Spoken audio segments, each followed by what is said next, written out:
Welcome to BPSC maker. दोस्तों आज है 14 दिसंबर 2021 और 14 दिसंबर 2021 से संबंधित बिहार करंट अफेयर्स और साथ ही राष्ट्रीय और अंतर्राष्ट्रीय घटनाओं से करंट अफेयर्स के जितने भी प्रश्न बनेंगे विश्लेषण सहित सभी प्रश्नों को यहाँ पर मैं आपको इस वीडियो में बताऊंगा। लेकिन उससे पहले जो पिछले वीडियो में मैंने आपसे प्रश्न पूछा था सबसे पहले उसे देख लेते हैं। तो पिछले वीडियो का हमारा प्रश्न था कि हाल ही में कौन सी विश्वविद्यालय के पीजी जियोलॉजी विभाग में एक्वापोनिक्स लेबोरेटरी की शुरुआत की गई है। अब ये एक्वापोनिक्स लेबोरेटरी क्या है, कहाँ इसकी शुरुआत हुई, कंप्लीट जानकारी मैं ऑलरेडी आपको दे चुका हूँ। हालांकि यहाँ पर इस प्रश्न का राइट आंसर होगा हमारा ऑप्शन नंबर बी, यानी कि तिलका मंझी भागलपुर यूनिवर्सिटी इसका राइट आंसर है। कोशिश कीजिए कि जो भी प्रश्न आप लोगों से वीडियो में पूछा जाता है आप लोग से कमेंट बॉक्स में विस्तार पूर्वक सभी चीज़ों को लिखें। और यहाँ पर आपको बता दूं, अगर आप बिहार में आयोजित होने वाले किसी भी प्रतियोगी परीक्षा की तैयारी में लगे हैं तो आप इस वाले पीडीएफ को जरूर डाउनलोड करें। इसका लिंक आपको इस वीडियो के डिस्क्रिप्शन में दिया गया है। इस पीडीएफ की अगर हम विशेषता की बात करें तो यहाँ पर आपको इस पीडीएफ में जनवरी से लेकर के नवंबर 2021 तक के बिहार स्पेशल करंट अफेयर्स को शामिल किया गया है, जो आगामी बिहार में आयोजित होने वाले सभी प्रतियोगी परीक्षा के दृष्टिकोण से महत्वपूर्ण है। इस पीडीएफ को तैयार करने में काफी मेहनत लगी है, तो आप लोग भी इसका भरपूर लाभ उठाइए। अब यहाँ पर हम चलते हैं सीधे पहले प्रश्न पे। एक एक करके मैं आपको सारे प्रश्न बताऊंगा और जो इनसे संबंधित एक्स्ट्रा फैक्ट्स होंगे वो भी आपको बताऊंगा, तो आपको इस पूरे वीडियो को ध्यानपूर्वक देखना है। तो आज का हमारा पहला प्रश्न है, हाल ही में आई एक रिपोर्ट के अनुसार पूर्व मध्य रेल की आय में कितने प्रतिशत की वृद्धि हुई है। इंपॉर्टेंट प्रश्न है और इस प्रश्न का हमारा राइट आंसर है ऑप्शन नंबर सी, यानी कि 49% की वृद्धि अर्थात 49% की वृद्धि यहाँ पर देखने को मिला है। तो ऑप्शन नंबर सी इस प्रश्न का राइट आंसर होगा। आपको यहाँ पर इस प्रश्न के बारे में विस्तृत जानकारी दे दूं कि पूर्व मध्य रेल को चालू वित्त वर्ष 2021-22 के प्रथम 8 माह अर्थात कह सकते हैं अप्रैल से नवंबर 2021 तक यात्री यातायात, माल ढुलाई सहित अन्य स्रोतों से प्राप्त होने वाले आय में उल्लेखनीय वृद्धि के साथ कुल मिलाकर 14,184.38 करोड़ रुपए की प्रारंभिक आय प्राप्त हुई है।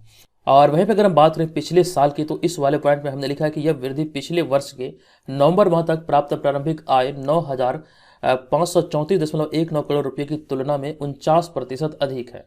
तो इस आधार पर आपको ध्यान रखना, अभी हाल ही में पूर्व मध्य रेल के आय में 49% की बढ़ोतरी हुई है। सरकारी आंकड़े जारी किए गए थे। अब यहाँ पर बात आई है पूर्व मध्य रेलवे की। तो पूर्व मध्य रेलवे से रिलेटेड कई सारे प्रश्न हैं जो कि आपके एग्जाम में पूछे जा सकते हैं। तो यहाँ पर हम लोग सभी चीज़ों को एक एक करके देख लेते हैं। हमने यहाँ पे पहले पॉइंट में लिखा कि पूर्व मध्य रेलवे भारत के 18 रेलवे जोनों में से एक है।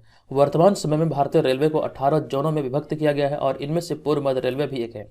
और अगर बात करें पूर्व मध्य रेलवे की, तो इसकी स्थापना 8 सितंबर 1996 को हुई थी और इसका मुख्यालय हाजीपुर बिहार में स्थित है।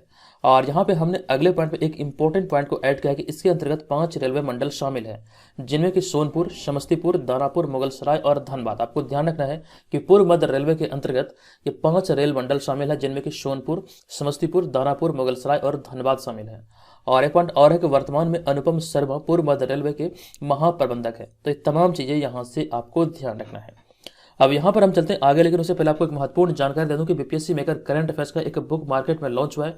आप नजदीकी बुक स्टॉल पर जाकर इस बुक को परचेज कर सकते हैं और साथ साथ आप इसे अमेजन और फ्लिपकार्ट से भी इसे परचेज कर सकते हैं। दोनों का लिंक इस वीडियो के डिस्क्रिप्शन में दिया गया है। अब यहाँ पर हम चलते हैं अगले प्रश्न पे। हमारा अगला है दूसरा प्रश्न। दूसरा प्रश्न भी बिहार करंट अफेयर्स के दृष्टिकोण से महत्वपूर्ण है। यह प्रश्न हाल ही में मुंगेर जिला या फिर जमालपुर के किस बच्चे का चयन ग्लोबल चाइल्ड प्रोडिजी अवार्ड 2022 के लिए हुआ है। तो इस प्रश्न का हमारा right answer option number A, यानी कि कुमार आर्यस इस प्रश्न का राइट आंसर होगा। आपको इस प्रश्न के बारे में विस्तृत जानकारी दे दूं कि 7 वर्षीय कुमार आर्यस ने दुनिया भर में प्रतिभा का परचम लहराया है। दरअसल 68 देशों से हजारों आवेदनों में से अपनी विलक्षण प्रतिभा के बल पर अंतर्राष्ट्रीय चयन समिति की ओर से चयनित आर्यस दुबई में ग्लोबल चाइल्ड प्रोडिजी अवार्ड पर कब्जा किया। ये जो अवार्ड समारोह ये दुबई में आयोजित किया जाएगा। इसके बारे में यहाँ पे हमने अगले पॉइंट में लिखा है कि अंतर्राष्ट्रीय बाल कौतुक संस्था की ओर से फरवरी 2022 के अंतिम सप्ताह में आर्यस को यह अवार्ड दुबई में मिलेगा। तो ये जानकारी आपको ध्यान रखना। ये बिहार के मुंगेर जिले के जमालपुर के रहने वाले, इनका नाम है कुमार आर्यस और इस अवार्ड का नाम क्या है, ये अवार्ड का नाम है ग्लोबल चाइल्ड प्रोडिजी अवार्ड और ये 2022 का संस्करण है। चलिए अब यहाँ पर हम चलते हैं अगले प्रश्न पे। हमारा अगला होगा तीसरा प्रश्न। यह प्रश्न हाल ही में बीसीसीआई ने बिहार में क्रिकेट डेवलपमेंट के लिए कितने करोड़ रुपए की स्वीकृति प्रदान की है। ये भी एक इंपॉर्टेंट प्रश्न है और ये बहुत ज्यादा इंपॉर्टेंट आपके लिए एग्जाम के दृष्टिकोण से हो सकता है। इसका राइट आंसर हमारा ऑप्शन नंबर बी, यानी कि 10 करोड़ रुपए की अभी हाल ही में स्वीकृति दी है। तो ऑप्शन नंबर बी यहाँ पर इसका राइट आंसर होगा। आपको इस प्रश्न के बारे में विस्तृत जानकारी दे दूं कि हाल ही में बीसीसीआई द्वारा बिहार में क्रिकेट के डेवलपमेंट के लिए 10 करोड़ रुपए की स्वीकृति प्रदान की गई है और इसके पीछे का उद्देश्य क्या है, यहाँ पर हमने अगले पॉइंट में लिखा है जिसका उद्देश्य बिहार के क्रिकेट स्तर को उच्च स्तरीय रूप में बढ़ाना है। अब यहाँ पर बात आई है भारतीय क्रिकेट की। तो भारतीय क्रिकेट की अगर हम बात करें सर्वोच्च संस्था की, तो यह है बीसीसीआई। और वहीं पर अगर हम बात करें विश्व स्तर पर क्रिकेट की सर्वोच्च संस्था कौन सी है, तो यह है आईसीसी। लेकिन यहाँ पे हम लोग चर्चा करेंगे बीसीसीआई के बारे में। तो भारतीय क्रिकेट नियंत्रण बोर्ड यानी कि बीसीसीआई की स्थापना वर्ष 1928 में हुई थी और इसका मुख्यालय मुंबई में स्थित है। और अगर हम बात करें बीसीसीआई के वर्तमान अध्यक्ष की, तो वर्तमान अध्यक्ष हैं सौरव गंगुली। तो इतनी सारी चीजें यहाँ से आपको ध्यान रखना है। अब यहाँ पर हम चलते हैं अगले चौथे प्रश्न पे। हमारा चौथा प्रश्न, हाल ही में किस राज्य में रिहैब प्रोजेक्ट शुरू किया गया है? इस प्रश्न का हमारा राइट आंसर होगा असम, क्योंकि यह असम में अभी हाल ही में शुरू किया गया है असम सरकार के द्वारा। आपको ध्यान रखना, यह पायलट परियोजना के तहत इसका शुरुआत किया गया है। आपको यहाँ पर इस प्रश्न के बारे में विस्तृत जानकारी दे दूं कि पायलट परियोजना रिहैब का अर्थ होता है reducing elephant human attack using बीज। तो हाल ही में असम में शुरू हुआ यह अभियान, जो कि मानव हाथी संघर्ष की घटनाओं में कमी लाने के लिए जंगल और गांव की परिधि में मधुमक्खियों के बक्से स्थापित करने पर जोर देगी। आपको ये ध्यान रखना इसका उद्देश्य क्या है। तो आपको यहाँ पर याद रखना है कि असम सरकार द्वारा योजना जो शुरू हुआ है, इसमें मानव हाथी संघर्ष की जो घटनाएं आए दिनों घटित होती है, उसमें कमी लाने के लिए जंगल और गांव के बीच परिधि को विस्तार करने के लिए और साथ साथ मधुमक्खियों के बक्से को स्थापित करने पर इसमें जोर दिया जाएगा इस अभियान के तहत या फिर इस योजना के तहत। ये मतलब असम सरकार के द्वारा मतलब ऐसी पहल की गई है, ताकि मतलब कह सकते हैं हाथी और मानव के संघर्ष में मतलब जो घटनाएं होती है उसमें कमी लाया जा सके।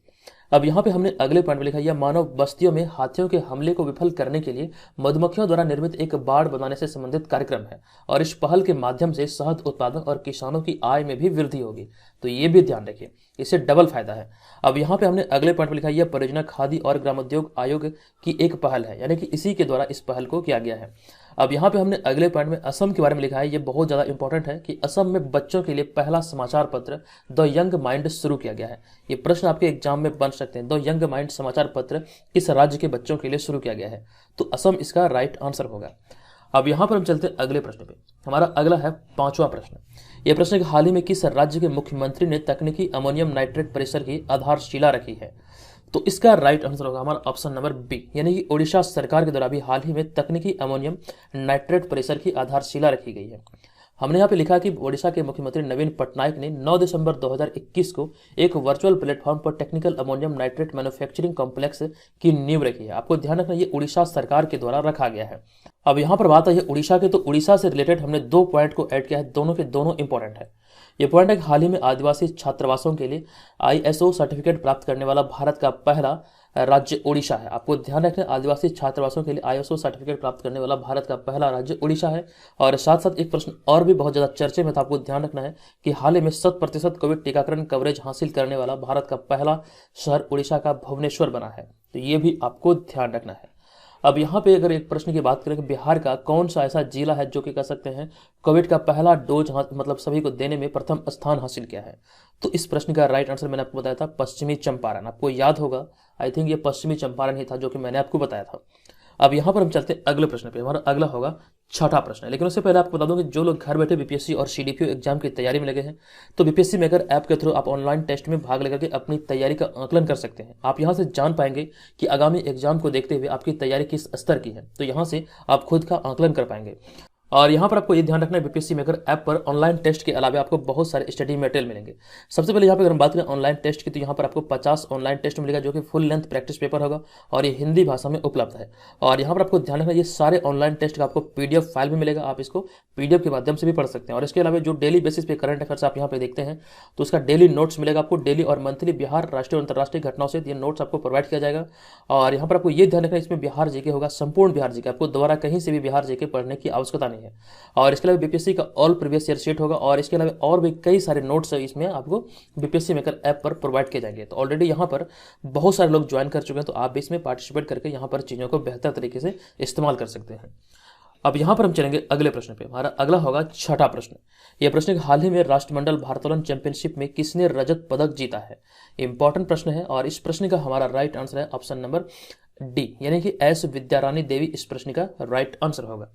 आपको इस प्रश्न के बारे में विस्तृत जानकारी दे दूं कि एस विद्या देवी रानी ने 10 दिसंबर 2021 को उज्बेकिस्तान के ताशकंद में चल रहे राष्ट्रमंडल भारोत्तोलन चैंपियनशिप में महिलाओं के 55 किलोग्राम भार वर्ग में रजत पदक जीता, यानी कि सिल्वर मेडल अपने नाम किया है। इनका नाम ध्यान रखिए, एस विद्या रानी भंडारी है, जो कि अभी हाल ही में यहाँ पर उज्बेकिस्तान के ताशकंद में जो राष्ट्रमंडल भारोत्तोलन चैंपियनशिप आयोजित हुआ, यहाँ पर 55 किलोग्राम भार वर्ग में इन्होंने रजत पदक अपने नाम किया और वह नाइजीरिया की आदि जात के बाद दूसरे स्थान पर है। यानी कि अगर बात करें इसमें गोल्ड मेडल किसने जीता, तो नाइजीरिया की आदि जात ने इसमें गोल्ड मेडल अपने नाम किया, जबकि सिल्वर मेडल एस विद्या रानी देवी को मिला। अब यहाँ पे हमने अगले पॉइंट में भारोत्तोलन से रिलेटेड एक प्रश्न को लिखा है कि हाल ही में मीराबाई चानू ने टोक्यो ओलंपिक 2020 में भारत को रजत पदक दिलाया था, यानी कि बात करें सिल्वर मेडल दिलाया था मीराबाई चानू ने। हमारा अगला होगा 7वां प्रश्न। ये प्रश्न हाल ही में किस राज्य में institute of driving and traffic research का उद्घाटन हुआ है? इस प्रश्न का हमारा right answer option number C, यानी कि छत्तीसगढ़ इस प्रश्न का सही उत्तर होगा। आपको यहाँ पर इस प्रश्न के बारे में विस्तृत जानकारी दे दूं कि हाल ही में छत्तीसगढ़ के मुख्यमंत्री भूपेश बघेल ने 9 दिसंबर 2021 को राज्य के पहले institute of driving and traffic research का उद्घाटन किया है और यह संस्थान 20 एकड़ भूमि में 17 करोड़ रुपए की लागत से बनाया जाएगा। और नेक्स्ट पॉइंट हमारा यहाँ पे यह है कि इस संस्थान में मारुति सुजुकी कंपनी के विशेषज्ञ प्रशिक्षकों द्वारा ड्राइविंग प्रशिक्षण दिया जाएगा, तो ये भी आपको ध्यान रखना है। अब यहाँ पर बात है छत्तीसगढ़ की, तो छत्तीसगढ़ से रिलेटेड कुछ पॉइंट हमने ऐड किया है कि हाल ही में पीपीपी मॉडल के तहत छत्तीसगढ़ में भारत के पहले इथेनॉल संयंत्र की स्थापना की जा रही है। लेकिन यहाँ पे बात है इथेनॉल की, तो आपको ये ध्यान रखना है इथेनॉल नीति को लागू करने वाला भारत का पहला राज्य है अपना बिहार। ये भी चीजें यहाँ से ध्यान रखें। हालांकि यहाँ पे जो है ये छत्तीसगढ़ में भारत के पहले इथेनॉल संयंत्र की स्थापना की जा रही है, लेकिन आपको ध्यान रखना है इथेनॉल नीति सबसे पहले बिहार ने लॉन्च किया था। अब यहाँ पे हमारा अगला पॉइंट है, छत्तीसगढ़ की पुलिस ने डिप्रेशन ग्रस्त कर्मियों के लिए स्पंदन अभियान शुरू किया था। ये जानकारी मैंने आपको दिया था। और अगला पॉइंट इसी में है कि छत्तीसगढ़ सरकार द्वारा कौशल्या मातृत्व योजना की भी शुरुआत की गई थी। ये सारे रिलेटेड फैक्ट्स यहाँ से आप लोग अपनी कॉपी में नोट कीजिए। अगर नोट नहीं कर सकते तो बीपीएससी मेकर ऐप के थ्रू आप लोग इसका पीडीएफ फाइल भी प्राप्त कर सकते हैं। अब यहाँ पर हम चलेंगे अगले 8वें प्रश्न पे। हमारा 8वां प्रश्न होगा कि हाल ही में सीनियर महिला राष्ट्रीय फुटबॉल चैंपियनशिप किसने जीती है? मोस्ट इंपॉर्टेंट प्रश्न है और इस प्रश्न का हमारा right answer option number D, यानी कि मणिपुर इसका राइट आंसर होगा। आपको यहाँ पर इस प्रश्न के बारे में विस्तृत जानकारी दे दूंगी। केरल के कोझिकोड के ईएमएस कॉर्पोरेशन स्टेडियम में खेले गए राष्ट्रीय महिला फुटबॉल चैंपियनशिप 2021 के फाइनल में पेनल्टी शूट आउट में रेलवे टीम को 2-1 से हराकर मणिपुर ने खिताब अपने नाम किया। ये आपको ध्यान रखना, रेलवे टीम को हरा करके मणिपुर ने ये 2-1 से इस खिताब को अपने नाम किया है। और यहाँ पर हमने अगले पॉइंट में लिखा कि सीनियर राष्ट्रीय महिला फुटबॉल चैंपियनशिप के 125वें संस्करण में मणिपुर का ये 21वां खिताब है। यानी कि कहने का तात्पर्य यहाँ पर यह है कि राष्ट्रीय महिला फुटबॉल चैंपियनशिप 2021 का ये 125वां संस्करण है, ये आपको ध्यान रखना है। और अगर हम बात करें मणिपुर टीम की, तो मणिपुर का ये 21वां खिताब है इस संस्करण, मतलब कि इस चैंपियनशिप का। अब यहाँ पे हमारा अगला होगा 9वां प्रश्न।